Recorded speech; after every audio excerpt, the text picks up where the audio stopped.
Welcome to the Resume Storyteller, bringing you interviews with industry experts, regular folks who tested the job search waters and succeeded, and strategies to tell your story and land you job interviews.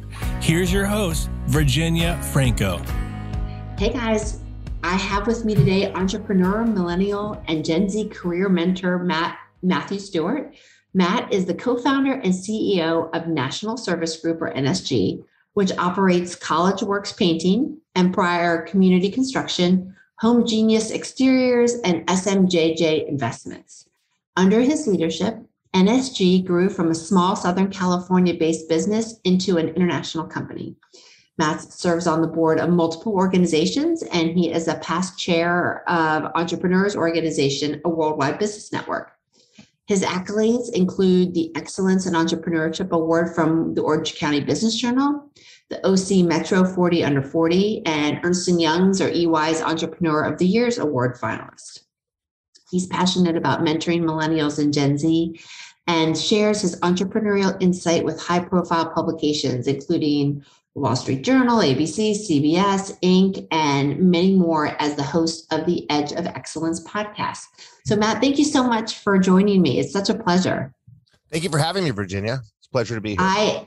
You heard me give just sort of a brief overview of your career, your bio, but I would love to hear from you a brief overview of your career history. Oh, well, that wasn't very brief, but I did enjoy listening to it. I might play that for my wife and kids. And our leadership, you said my leadership, our leadership, I have three partners and in our core business. And then every business we do, we have partners everywhere that run the businesses. And I believe in democratic leadership. So we are a democratic company. But I went to school in Santa Barbara. I grew up in New Mexico. I moved there on my 19th birthday, and I was going to be a lawyer. And I think a lot of your listeners probably faced what I faced. I didn't know what was out there. I didn't know what my calling was. And people, when I was growing up, kept saying, you should be a lawyer. You should be a lawyer. Well, I don't like school, and I'm definitely not a perfectionist. And I think I would have been a mediocre lawyer. And there was this company that taught kids business, and I was an intern for the company. I ran this little painting business, and I found business was probably my calling, and the company fell apart. So my partners and I restarted it over a few years, and that is my calling. So we have these other companies that you mentioned, and I've had quite a few different businesses, some that worked out and some that didn't. But what I really am deep down inside is someone that helps people advance their careers. And that's what we did at the Entrepreneurs Organization. We helped entrepreneurs become better entrepreneurs, learning and growing. And that's what I do in College Works, which I still work at College Works. My other three partners have gone off and work in our other businesses. And then as a hobby, I help my friends' kids and my kids' friends find their careers as a career coach or get into college as an amateur college coach. So mostly I'm just a person that likes to help people find their passions. I love that. And so obviously, since you have been an entrepreneur for years at this point, and you've held many roles, worn lots of different hats, have you had a favorite role? Yeah, my favorite role is working with college students at College Works. And I didn't know that was my favorite role. And maybe some of your listeners are in a job and they're thinking maybe the grass is greener on the other side. And I heard some of your episodes on like Tracy Harper on confidence. I was sitting here and I thought, well, maybe something's better somewhere else. And I went and we had a chemical company and I worked there, and I did that global EO chairmanship where I went all over the world, which was close, but I keep coming back to the same thing. I like working with young people that are energetic, hardworking, go-getters. They don't know what they have inside of them, and I like helping them unlock that. And, like I said, as a hobby, I like talking to young people and helping them figure out what it's going to be that they wake up for every day and just get excited about going to do. And I think if you've got some listeners that are wondering, maybe the grass is greener on the other side, I should check out some other career opportunities. That could be true. In my case, it wasn't. I came back to what I was already doing. I love it. And so the fact that young kids are still trying to figure it out, is that what sort of made you passionate about mentoring the younger folks versus, all the people maybe our age that are starting to, do their next round of career pivots? That's an interesting question. I belong to these business groups that, a lot of people that are CEOs or entrepreneurs belong to, and we sit in these little circles and we help each other out. And I get a lot out of, people that are in my age group or my experience group, being able to help them out. But, the people that are younger, I think oftentimes are discounted. So I like the impossibility of, like, our College Works business was the biggest painting company in the United States. And it's all people that are 20, and we only do business in the summer. And I thought that was, an impossible thing to have happen. I like seeing people that, I like to be at that start where they just don't know, because there's so much traction and so much progress that can be made quickly. But I think honestly, the main reason I work with the younger group is because that's just where I started and I stayed there. Well, and if you lay a really strong foundation, then you're giving them all the tools to succeed so much more quickly and to be happier earlier. I'm happier. I was thinking about Tracy Harper's episode that I listened to, and she talks about confidence, and you talked about the name of her book not being Now Grow Up. I forget what the name of it was, but something to deal with confidence. And I think that, a lot of it is exposure early, understanding early, confidence early. My goddaughter just graduated from college, and she doesn't know what she's doing right now. And, I'm going to spend some time talking to her to help her figure that out pretty fast, because you don't need to know what you're doing for the rest of your life. You need to know what you're doing for the next year, get some experience to give you that confidence. That's exactly right. And that is the advice that I would given myself 30 years ago. Don't worry about your big grand career. Think about the next couple of years and take it from there. But your demographic is exactly the age of my kids. I have 4 kids. One graduated from college last year. One's in college, and my younger 2 are twins, and they are graduating next Friday from high school. So congratulations. Thank you. I know not empty nesters. My friend calls it parents of free range children, which I love. So I would love to hear your thoughts on how the educational system that we have now, and maybe specifically in college, I suppose, might be missing the mark in terms of helping prepare our kids to enter and succeed in the workforce. I think what it takes to get into college is not what it takes to get out of college. And so you need to get into college, and you hear this all the time. I hear this all the time. My kids play sports. They don't have time for a job. Wrong answer. And I've got a buddy that's a big time agent. And I live near this neighborhood that everybody plays baseball. And I said, how many of these people will end up being pro baseball players? And he said, 1 every 5 years. I saw a stat, like the number of kids from the World Series, the Little League World Series, like how many of them went on to play in college, much less MLB players. And it was minuscule. Yeah. So you have these parents and this college school system that focuses on, you need to have the best grades, the best test scores, and let's throw some sports in there. And, you can have a job, but that doesn't look as good to some schools. And I think they're missing the mark because nobody ever asks what your test scores were, unless you got a 1600. Everybody wants to know about that. Right. Or unless you're going to grad school after. Unless you're going to grad school. Yeah. The tests, some people are horrible test takers, but wonderful in their jobs. They're just not great at the test. And I think they're missing the mark on what it takes to get into college. And then when you're in college, the employers all say the same thing. They want experience. And there are some colleges, Northeastern, Babson. I just did the college tour with my daughter. There are some colleges that really focus on co-ops and work experience and internships. Most don't. Most colleges don't even really track what happens to their alumni as far as employment goes. And they have their career center, but the career center is a money-making venture, and they're more concerned about who's paying them than what's going on with their students. And I think it's a sad disconnect. What I think that colleges should add, and I should probably work harder at getting this done, there should be at some point in time, freshman or sophomore year, some sort of class with personality testing where you figure out who you are. You take a DISC test or strength finder or whatever it is. You figure out who you are, and that's half the class. And then the other half the class is what jobs align with who you are. And they don't do that. So people, I wanted to be a lawyer. I'd be a horrible lawyer. I'm not detail oriented. I meet people that want to be accountants. They'd be a horrible accountant. My wife went into sales. She's totally the wrong personality for sales. And so if they did a personality test and then matched you up with a career, I think that'd be a great step. And I think they really should push the experience. I have a son in college as well. He had to go get a job. He learned how to speak and talk and communicate working behind the counter of a restaurant. He learned about effort by getting fired at another job. He learned about independence by getting his fourth job. There's so much you learn by seeking and acquiring a job, and the experience you need to excel in the professional world is different than the experience you need to excel in college. So you still need to be smart. You still need to problem solve. You still need your math. Sorry if you're listening and you hate math. You're going to use it all the time. I know. Much to my chagrin, right? You're still going to need to know how to read and write. So I have a poli-sci degree that was so good for me for reading and writing.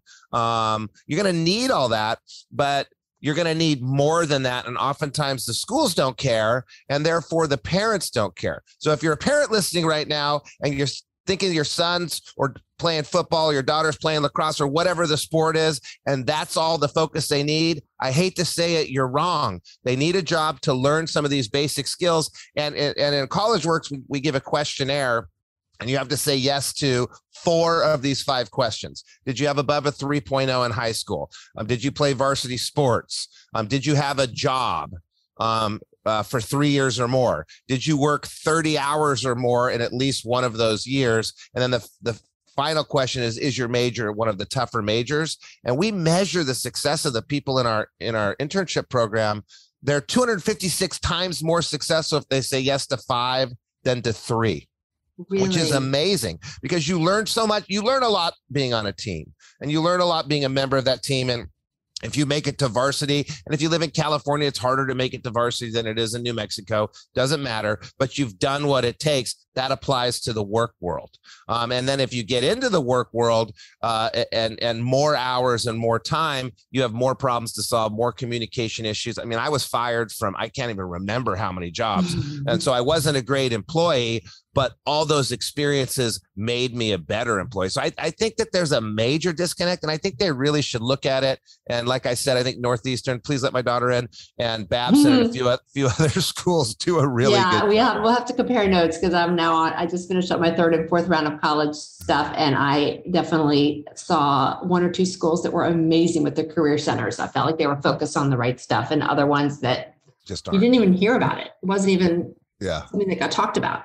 Right. So it's interesting on the sports front, because my kids were all involved in sports as well, but the one that was uber involved in sports and barely had time, I was like, you know what, then you need to start a tutoring business. You need to do something, because you need to get, but I feel like there are lessons that you can learn from sports that are valuable in the real world, like time management, like perseverance, teamwork, all of that stuff. But how you you don't learn any job search or any networking or any of the other things that you need to do to find a job and do well in your career through sports, because you get into it differently. Your parents enroll you in things, and then you train. It's a totally different way of succeeding once you're an athlete. Right. And I believe in both, like Deion Sanders and those commercials that you and I used to watch.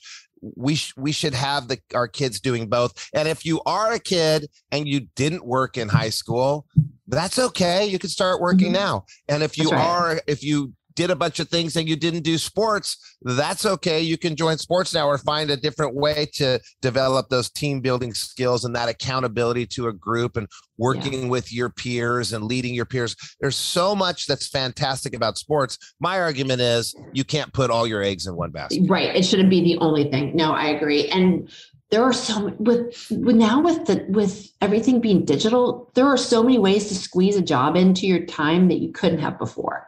Mm-hmm. Yeah, but you've got to go off and do it. And I'm fighting that battle with my daughter right now. And if you're in the young group, you typically go off and you apply for one job and you wait and you don't hear anything. And then you go apply for another job, and then you tell your parents, okay, I can't get a job. And then they redirect you. But that's not how you get a job. The way you get a job as a teenager, as a 20-something, as a 50-year-old, it's all the same. You put you make a job out of getting a job. You put a lot of effort into it, and it's hours a week. You do extra work, just like you would in college or high school to get an A. That's what you do to get a job. You read up on the mission, vision, values. You understand what they're in the news for. You understand where they're going. And then one thing that people miss is you bundle it.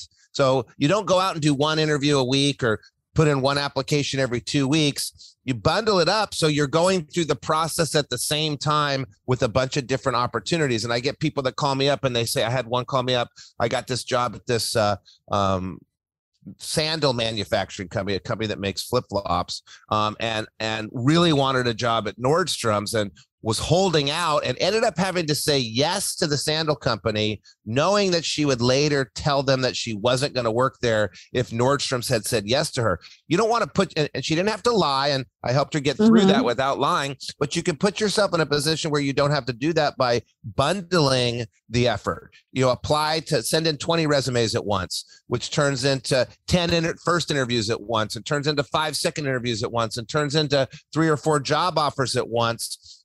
So it's all, so you can choose it's almost like a bidding war if you're selling your business. And I think people miss that element. And that way you're not putting all your eggs in one basket, right? And you've lost so much time if that one opportunity doesn't work out. Yeah, I saw it with my son. He came back from college. He thought he had a job. The job didn't work out. And it took him 4 weeks to get a job. He only had 12 weeks. He worked 263 hours that summer, and he had a big bonus awaiting him from me if he got to 400 hours, and he didn't hit it because he put all his eggs in that one basket. So you gave him a time limit on how much you need to spend job hunting? No, my son is like a Harvard trained lawyer that's also a Berber rug salesman, and negotiating against him is one of the most difficult things I ever do. So I wanted him to work full time, but I had to break it down to exactly how many hours. And my kids have to pay for everything themselves. So I said I would get him a car if he did this. So this is the biggest bonus, and he didn't do it. He still thought he'd get the car, but he didn't get the car. Oh my goodness. So you've answered some of my questions, but I'd love to hear from you. Like if you could wave a magic wand and think about other types of instruction or programs that you think offered it would give students the biggest ROI, and also make parents that are footing the bill happy. You've listed the idea of doing a personality testing, and then a second half where you align your personality with potential job paths. Are there any other courses or education that you feel like would help kids to be able to hit the ground running when they graduate? Yeah, and if you think back to your college experience, I bet it's the same as mine. The classes you remember weren't the ones you were there for. Like I have a degree in history and political science, and I remember some of those classes, and I really loved those 2 majors. But I remember my geology class. I remember my sociology class. And, and I remember them because they helped me with my life. And I've never forgot the concept of scientific imagination from sociology. So when I go around and I do a lot of speaking, and I work with a lot of people that are in the college age. And nowadays, the number one thing they're looking for is time management training. And there could be at my son's high school, they had kind of a life skills spring break week where you would go do these different life skills and learn them. And the colleges could do something like that, where they rope in time management and they rope in organization, and you don't need to spend a whole semester on it. But maybe they could couple in some other life skills like that. And you're back to the sports. It used to be that you'd go to school and your sports were at different times on different days, and your games were different times and different days, and you didn't have a cell phone, and you had a watch, but you kind of had to figure it out. Now everything seems to be kind of in the same order a lot of times, and you don't really have to think about it until you get a job. Another reason to get a job, because it challenges your routine. And it seems to be that they don't have as much practice figuring out their own schedules and their own time management. And adapting as things change, right? And adapting as things change. So learning, how to prioritize, how to combine tasks to get more done, how to make time for fun and take breaks, and the importance of breaks, how to organize. I think there should be some more effort into time management. And I do a little hour-long speech that's on YouTube that's that's pretty popular. I get called up to go into places and do the same hour-long speech all the time. In 1 hour, I can teach time management as long as people practice it for a couple of weeks. But I think they're missing on the base level, the soft skills. I think everybody should learn sales. And if you're in science, I want a doctor that can sell me. Because I didn't do physical therapy. Even if you're selling yourself for a job, you're right. That's everything. What I wish that I'd had. Yeah, everything's sales. So if you're a doctor and you're prescribing physical therapy, you better sell it to the patient or their thumb will be like mine and it won't work. If you're going to get a job, you're selling yourself. If you want your date to go to the movie you want to go to, you're selling yourself. I think sales would be a really good focus and a core curricular class that everybody should have to take. And I think that would be a full semester. And with practice, maybe they actually sell something. Those are the three I think are missed. Time management, organization, sales. And I also believe in the general education requirements where people get to try a little bit of everything. Mm-hmm. And again, those were the classes I remembered the most. Yeah, no, me too. I could not have been more liberal artsy. I was journalism and sociology with a minor in cultural anthropology, but I learned so much about people. And that is classes. Really great for later in life, right? I bet people hate traveling with unexpected, you and I tell everybody all the stories and they get sick of hearing us. Oh, that's so funny. So what are some of the bigger mistakes or biggest mistakes that you see young people, early professionals make in terms of career planning or job search? We've mentioned the one, which is putting all your eggs in one basket. Yeah. Well, I think that, and you mentioned the second one, I think people think a lot about what am I going to do for the rest of my life? And my brother's a bigwig tech executive. Mm-hmm. And I had him on my podcast and he said, I always focus on the next year. And if you're in tech, sometimes you move around. And my brother's, he's been chief of staff of Microsoft. And I don't know, we don't ever really talk about work, but I know the company he works with now is pretty small. And he had to kind of try it out and see if that was a good fit for him. And in his mind, he committed to a year. And I think one of the mistakes people make is when they're young, they're thinking, what do I have to do for the rest of my life? And, they did a study, I don't know who they is. And when the study is, I don't know, but I remember there was a study and they said that the millennial generation was going to change their careers 6 times. And I'm not talking about change their company. They're not going to be an accountant in one company and then in another. They're going to be an accountant, then a lawyer, then a coach. They're changing their career 6 times. Wow. So I think it gives more comfort if you stop and say, I don't have to figure out my whole life. I need to figure out what I'm going to try the next year. And I hate the word try. And I really hate it when people come work in my business. I want them more committed. But realistically, lower the commitment level. So you mentioned that. I mentioned the bundling. I think a third one, and I mentioned it briefly, you have to make a job out of getting a job. So the amount of hours it takes is more than you expect. So if you're 3 months away from the summer and you need a summer job, or you're 3 months away, or maybe 6 months away from graduating, start earlier. Plan pessimistically.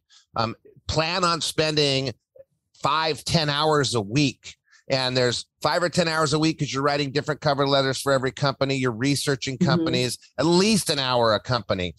You're turning in these resumes. Then you find out nobody answers. So you're making phone calls. And so I think that's the second one. Third one is if you're going to grab a drink off your desk, you grab it with all 5 of your fingers.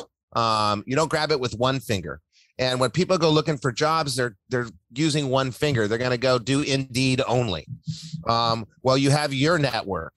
You have your family's network. You've got the online stuff. You've got career centers if you went to college at your past college or the college you go to. There's 5 things that you need to be doing to get the job. And again, I had a friend's son who was looking for an engineering job, and he sent out 110 resumes. And he goes to Berkeley, and he's got great grades, and he got nothing back.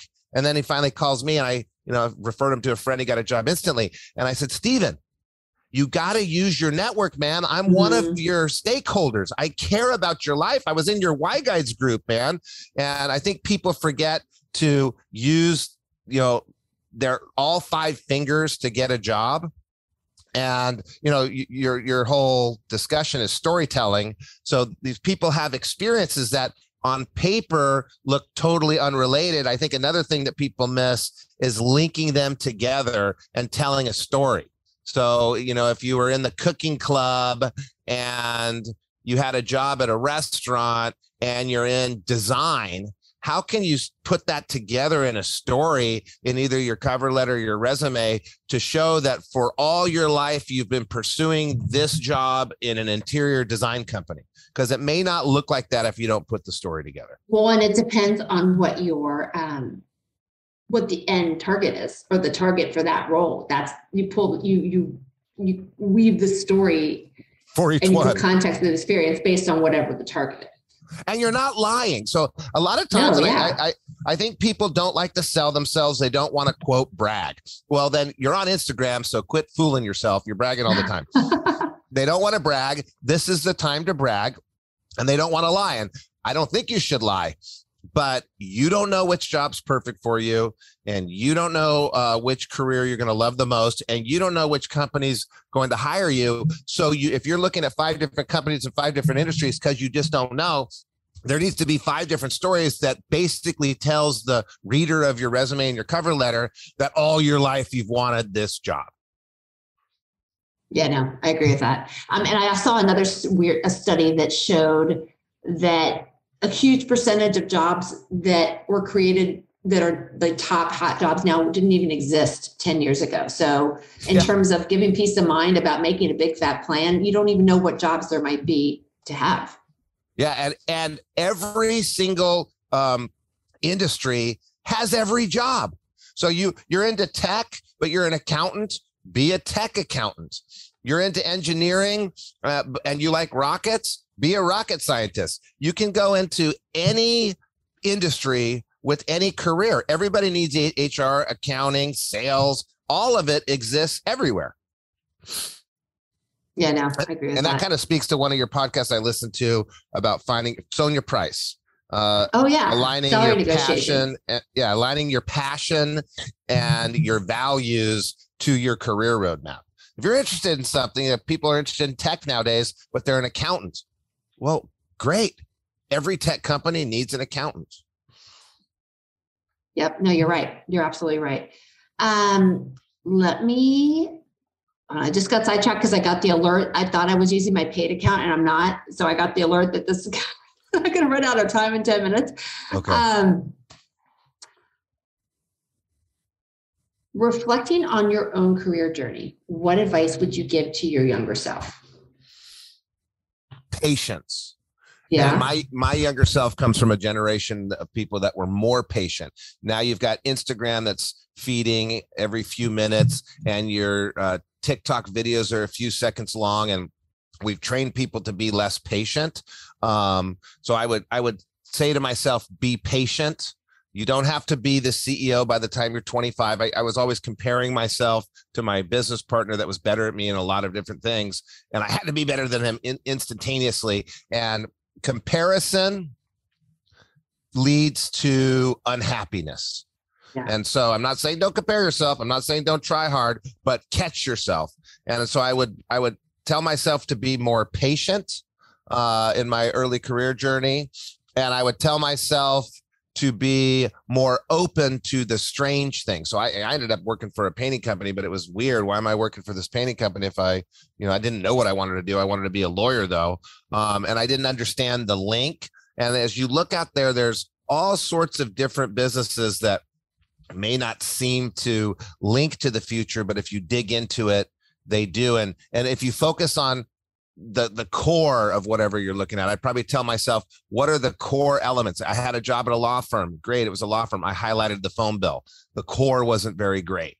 So what are the core, what's the job description? What are you going to be doing? What are you going to be learning? And late in life, at the Entrepreneurs Organization, they had a value of thirst for learning. And I was unaware of my own values. And one of them is to have a thirst for learning. And every horrible experience is a learning experience. So I guess that's sort of being patient, but maybe look for the good and the bad things that happen. And by being open, there might be, if nothing else, you might learn what you hate, or as long as there's a learning from every role, to me, there's no downside to that. That's how you explore pivots and learn not just what you're good at, but what you're good at that you like to do and that someone will pay you to do. Yeah, learning what you don't. Yeah, learning what you don't want to do is fantastic. Now, I don't want to be an accountant, but I'm a CEO, so I have to read the accounting reports, but I don't do it all day, every day. And so learning what you absolutely hate, and then also learning what you don't want to do 5 days a week, 9 hours a day, but you can handle once in a while. That's right. All right. So you wear a million hats, lots of different companies. What is next for you in rest of 2022, 2023? We are, the College Works business is new every year, which is kind of a dumb business model, but new employees, new customers. I don't know. It keeps you open, right? Yeah. So we are working our strategy, and my day job is driving that strategy. And so we're growing that business and changing.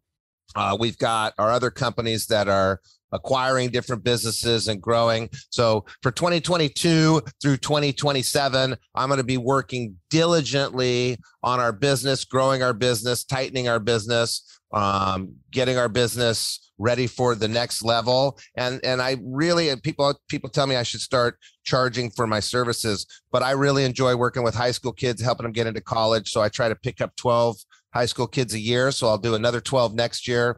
And I really like working with people, most of them that were alumni of College Works, helping them find their careers. And Virginia, I'm going to work on being a better husband, which will involve therapy and reading, because they don't tell you this when you're young. Being married and being a parent are the two hardest things you're going to do. And my wife and I do pretty well together, but I need to up my ante there. And that is my goal for the next year. Oh my goodness. I love that. I absolutely love that. You're right. Parenting and working and being married at the same time is not for the faint of heart. That is for sure. No, they don't have the instruction manuals we need. Yeah, I wish they did. So in terms of how people can find you, on your bio, I've listed your website, thecollegeworks.com, but also your LinkedIn profile. Is that the best place for people to stay connected with you? Yeah, people can reach out to me via that. And I'd love people to check out the Edge of Excellence podcast, which is designed for people that are looking to figure out careers. So I kind of took what the colleges were missing, and it's career exposure. We have people that come on that do different things, and they talk about what their path was and what they do to kind of broaden people's horizons. For example, last week we had a person in the HVAC industry. Nobody even knows what that is, but there's tremendous opportunity if you've got an engineering degree in that industry. So we're trying to expose people, love people to check that out too. Oh gosh, I will. So I'll include a link to the Edge of Excellence podcast in the show notes. Perfect. Excellent. Thank you so much. It was such a pleasure. Well, thank you for having me, Virginia. I really appreciate it. It was a great time.